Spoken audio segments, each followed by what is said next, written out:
guys, it's Anna and Linda with Two Travel Junkies, and today we're going to talk about a very magical place called Banff. For those that already know about this place, go ahead and hit subscribe and like below, and hopefully for those that haven't been there, by the end of this video you will do the same at the end. We went to Banff back in May of 2018. For those of you that don't know, Banff is about 80 miles west of Calgary.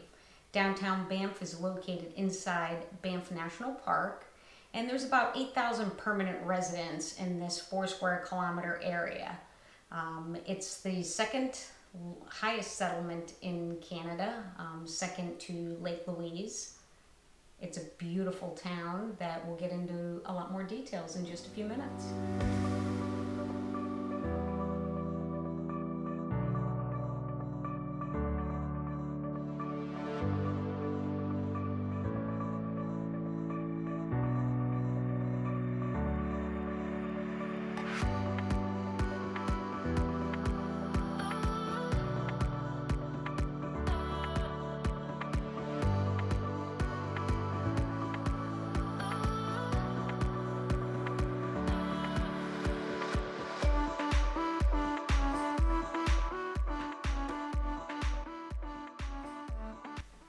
So as you'll see in our photos here, the views are pretty spectacular. Most notably are Mount Rundle, which is probably my favorite, Sulphur Mountain, Mount Norquay, as well as Cascade Mountain. Downtown Banff is actually inside the park, so in order to get there you need a park pass, and we'll get into that a little bit later as well. Banff has many highly rated restaurants, breweries, bars, shops, galleries, museums. So it's a quaint downtown. It doesn't feel so commercialized like other ski towns. Some of our favorite restaurants there were Elk and Oarsman, which had an amazing view of the mountains, Magpie and Stump for all you Mexican food lovers, as well as what was another one? The Eddie Burger. If you're into different kind of specialty burgers, that's a pretty good one as well. So, as well as the breweries there, we have quite a few, which I was surprised by. So that was pretty interesting.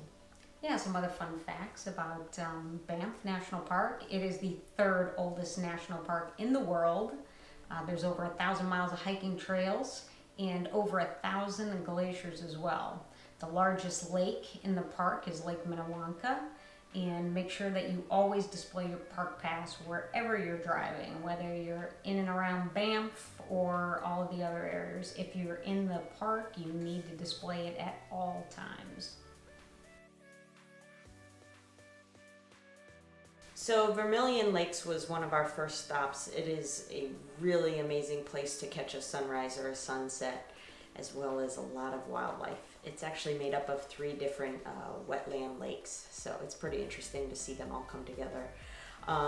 This is where we saw most of the animals. We actually saw moose, deer, elk, what else? A bear at the very end. Luckily we were in our car, but it was pretty cool to see that, so you'll see that later on in the photos. That was our last day. Yeah, and lots of birds. There were a lot of wildlife photographers there, bird watchers there, looking at the different osprey and eagles and all types of waterfowl. So there was a lot of people, a lot of nature lovers besides us. Definitely. And this is a great place. You can either hike around that area, you could go by car, you could ride your bike, you could go kayaking, canoeing. You can also enjoy a picnic on one of the little docks that they have out there, so it's pretty cool. They have about 3 different spots for the docks. Yeah. Another cool place in town is Bow Falls, and it's pretty much just outside the center of town. It's not your typical waterfall. It's wide and short versus the tall, but it's a pretty powerful little waterfall for its size. You can walk along the trail on the south side of the falls. It's a paved trail. We actually saw quite a few deer just feeding on the edge of the trail, and they didn't seem bothered by people whatsoever, so that was really nice. We combined that with the actual hiking trail on the other side of the river when we crossed the walking bridge. It was called the Bow Falls Hoodoo Trail. It was about 6.5 miles. Only about 200 elevation gain on this trail, but it was really quiet and serene. Followed the river. We were hoping we'd see some animals, but we didn't see any animals on this hike, but it was a really beautiful hike. Actually, wasn't this the hike where I found that bottle of liquor in the tree? So, yes, that was about the most interesting thing we saw. Yeah. Besides the incredible views, of course, but that was pretty interesting. Yeah, we kept our eyes out for animals, but kind of saw that in the trees, and that was a first for us to see that on a hike in the wilderness.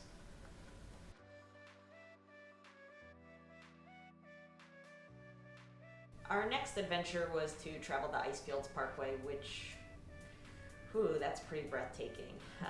It's about 140 miles of pure bliss, basically. It's been rated one of the top drives in the world by Condé Nast Traveler, so it's pretty good. There's glaciers, there's valleys, there's forests, there's, endless waterfalls. So we actually ended up not quite making it the whole way because of timing, and again, no cell service is a big issue. Not that we're attached to our phones, but if you're low on gas or, for safety reasons, just be aware of those types of things. We ended up having lunch just pulling over on the side of the road at one of the lookouts and enjoying Bow River. So it's incredible. I would highly recommend doing that. And then after that, we went right to Lake Louise, which Linda here will talk about. Yeah, Lake Louise is the highest settlement in Canada. It's about 40 minutes west of Banff. Lake Louise Village is about 2.5 miles away from the actual lake. That lake you've probably seen it before. It's one of the most photographed sites in Canada. It's a beautiful blue glacier in the world. Yeah, it's a beautiful blue glacier. Even when we were there at the end of May, there was still ice floating around in there, which was pretty cool, and there was still snow on all the peaks around us. In fact, we didn't continue on our hike that we had originally planned on because there was so much snow. We didn't have crampons and the right attire to complete the hike, but it was beautiful. We got to see some great vistas of the lake. That area can get snow basically any time of the year. So, I guess that's kind of an interesting fact. It was warm closer to the lake level, and as we got higher in elevation, it got a little cooler. It's about 11 square miles of terrain around the lake, and it is also home to the second largest ski area in Canada. It's got, as you'll see from the pictures, it's got beautiful colors. And actually on our hike, we didn't see a lot of animals, but one unique animal we saw on our hike that passed right in front of us was a wolverine. Who'd have thought we would see a wolverine just randomly on our hike? So, it was literally about a foot or two in front of us. It happened so fast. It just went right across the trail, right across basically our feet. It was pretty unique. Just caught us off guard to get to see such a rare sight that most people don't get to see in the wild. So that really made our day, getting to see that. Besides that beautiful scenery and absolutely gorgeous lake. Just in case you didn't know, right there at the lake, there's also the world famous Fairmont Chateau Hotel. That's been photographed quite a bit with the lake, and most people, just hung out by the lake and by the hotel, but there were quite a few people on the trail as well, so all different levels of ability. Everybody wanted to get different views of the lake, so I highly recommend going there. You really don't want to miss that if you go to Banff.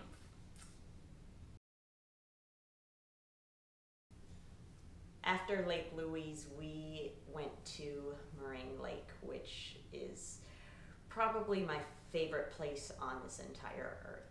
Hands down. I have to agree with that. Absolutely spectacular. It's pretty small. It's less than a quarter mile squared. I think the deepest part is only about 45 feet, so it's not very big, but I actually just did a puzzle of Moraine Lake.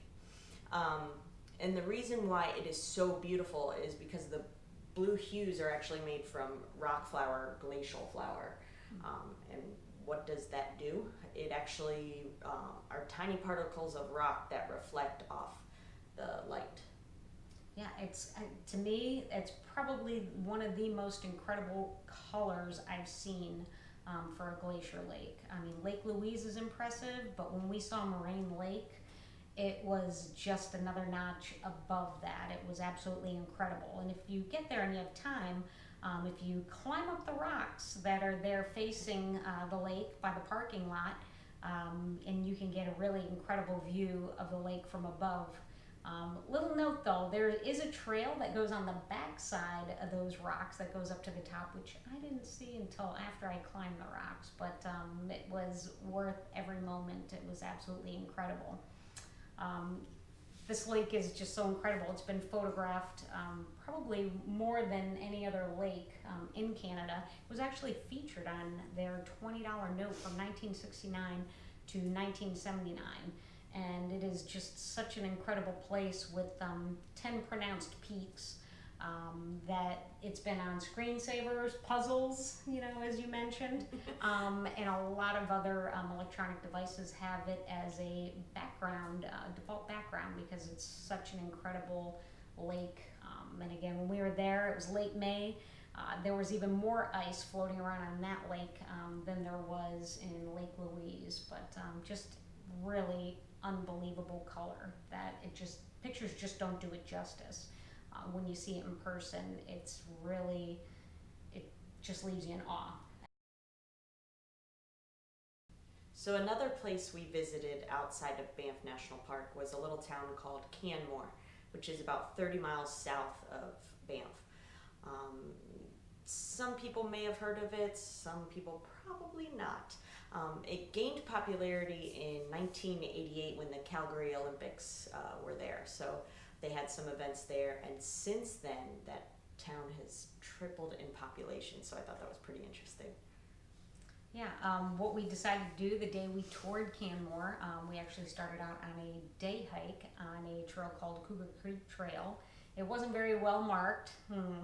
And it was cold and rainy, and because it wasn't very well marked and we weren't sure where we were going, we thought, hey, let's make the best of today, go back into town, have some lunch, and we decided to go on a driving tour to see what kind of animals we could see out there, since we knew that wasn't going to happen on our hike.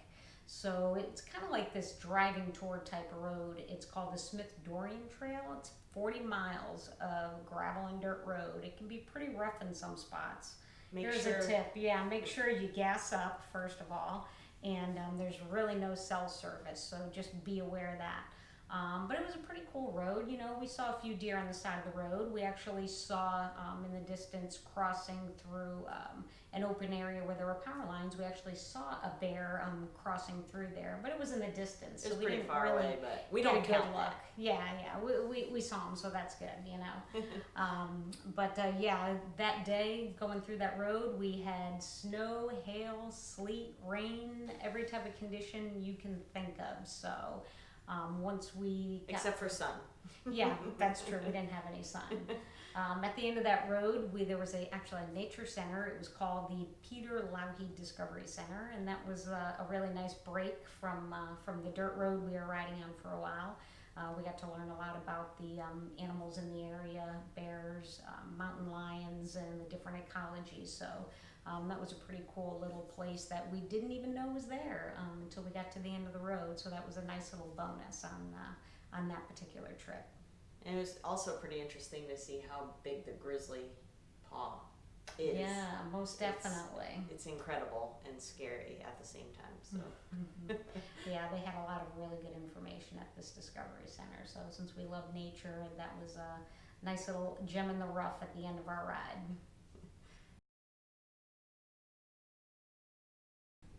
One of the most popular spots in Banff National Park is Johnston Canyon. So if you're planning on doing this, I would definitely go there early. Plus you have a better chance of seeing more wildlife. We saw bighorn sheep, some deer, I forget what else, but that was all on 1A. Yep, Route 1A going towards the canyon, that there's a lot of animals just eating right there on the side of the road. So going earlier is a bonus, because you know animals typically are out and about early at dawn and at sunset. So it's a good time to go to the canyon to beat the crowds and see the animals. So Johnston Canyon is a 4-mile hike. It's paved, so I mean it's pretty well marked and everything. And then you can actually go on to the Ink Pots Trail, which is what we did. So that was pretty interesting to see. You know, get away from the crowds a little bit because it's not as popular once you get off the main trail there. But the views were obviously incredible again. So. Another hike that we did just outside of the town of Banff is called the Sea Level Cirque Trail. It's about 5.7 miles with an estimated elevation gain about 2,500 feet. So it was a pretty good hike, pretty good climb. It was the remnants of an old anthracite coal operation. So there's some really old buildings still left there. But the views from the top, when you get through, it's a little bit of a forest in the beginning, and then it opens up. But when you get to the end of the trail, you have great views of Bow Valley, the town of Banff, Mount Rundle, Three Sisters, and even the town of Canmore on a clear day. So it's just a great hike. Lots of different types of scenery and yeah, great views, a lot of rewarding views when you get to the top. So we highly recommended that particular hike too, and less people. Just when you get into those types of elevation gains, a lot of the mass crowds that you would see at easier hikes like Johnston Canyon, even though it's easier and paved. I mean, the canyon is just absolutely impeccable, but you have a lot more people. So it's nice to get out on these trails that don't have as many people. You seem like you're more in tune with the wildlife and all the different scenery. One other tip that we have for you guys, if you're staying in Banff, a great place to see wildlife at sunset is the Banff Springs Golf Course. Believe it or not, if you drive around on the roads around the golf course, we saw herds of elk in various locations, just minding their own business, either lounging around, laying, you know, on the golf course because it is so beautiful and pristine, or just, you know, walking around, moving about. But there were herds of them literally in many different areas. So go at sunset, and I'm pretty sure you're guaranteed to see some. And also, with the mountains in the background around the golf course, so you've got the vibrant greens of the golf course, the mountains in the background, and the sun setting. We had some great pictures with some red colors on the mountains, offset by the vibrant greens of the golf course and the elk. I mean, it just made for an absolutely beautiful sunset filled with wildlife and perfect scenery. So you should definitely add that to your itinerary when you're there.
Oh hey, you're still here.